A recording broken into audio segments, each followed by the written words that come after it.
Kita akan membahas kecerdasan artifisial atau disingkat KA. Kedengarannya keren ya? Bayangkan robot mainanmu tidak hanya Yang meniru kemampuan berpikir cerdas yang dimiliki manusia loh. Saat kita memilih makanan di kantin sekolah, ya. Contoh mudahnya adalah saat kamu menonton YouTube di rumah, sering kan lihat video kucing? Tentu saja, setelah itu YouTube merekomendasikan video kucing lainnya. Itu sistem KA ya? tepat sekali. Sistem KA sedang belajar dari kebiasaanmu menonton video. Pintar kan? Wow. Jadi, apa saja ciri-ciri utama yang membuat mesin KA berbeda dari alat elektronik biasa? Ciri pertama, KA belajar dari data. Seperti murid yang rajin belajar setiap hari. Data itu adalah informasi yang sangat banyak. Dan semakin banyak datanya, semakin pintarlah KA. Ingat Google Translate? Awalnya penerjemahan mungkin aneh, tapi sekarang sudah lebih akurat. Itu karena Google Translate terus belajar dari semua teks dan bahasa di seluruh dunia. Wow.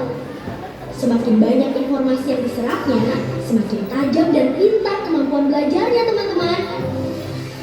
Jadi, KA itu seperti seorang detektif hebat yang selalu mengumpulkan banyak sekali petunjuk data. Betul sekali. Setelah ini, kita akan melihat ciri khas yang kedua, yaitu beradaptasi dan memperbaiki diri. KA bisa berubah dan menyesuaikan diri berdasarkan pengalaman yang didapat, persis seperti kita. Jika awalnya ada kesalahan, KA akan belajar dari kesalahan itu dan langsung memperbaikinya. Contohnya Google Maps. Mungkin awalnya salah prediksi waktu perjalanan, tetapi dia akan membaik. Setelah banyak mobil melewati jalan yang sama, KA tahu rute mana yang paling baik dan cepat. Ini menunjukkan bahwa ya, itu sering terjadi. KA otomatis menyarankan nama teman untuk ditandai. Sangat ajaib. Itu bukan sihir Fatimah, tapi KA sedang menganalisis pola fitur wajah yang sudah dipelajarinya. Luar biasa. Jadi, 3 ciri utama KA adalah belajar dari data, beradaptasi, dan mengenali pola benar. Tepat. Sekarang, mari kita bandingkan mesin cerdas dengan mesin biasa yang ada di sekitar kita. Pertamanya adalah mesin cerdas bisa belajar dari pengalaman dan memperbaiki diri. Mereka terus berkembang, Fatimah. Sedangkan mesin non cerdas hanya bekerja sesuai perintah yang sudah diprogram, tidak bisa mandiri. Mesin cerdas juga bisa mengambil keputusan sendiri berdasarkan data yang telah dipelajarinya. Sedangkan mesin biasa harus diatur oleh kita, manusia, untuk setiap keputusan yang harus diambil. Contoh mesin cerdas adalah asisten virtual, seperti Google Assistant atau Siri di ponselmu. Mereka bisa menjawab pertanyaan dan memberikan saran, beda dengan kalkulator yang hanya bisa menghitung. Contoh mesin cerdas lainnya, mesin cuci modern yang otomatis menyesuaikan air berdasarkan pakaian. Bandingkan dengan remote TV yang hanya bisa ganti saluran kalau kita menekan tombolnya kan?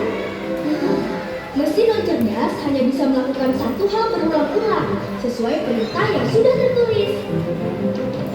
Aku mengerti. Perbedaan utamanya ada pada kemampuan untuk belajar dan membuat keputusan sendiri. Ya.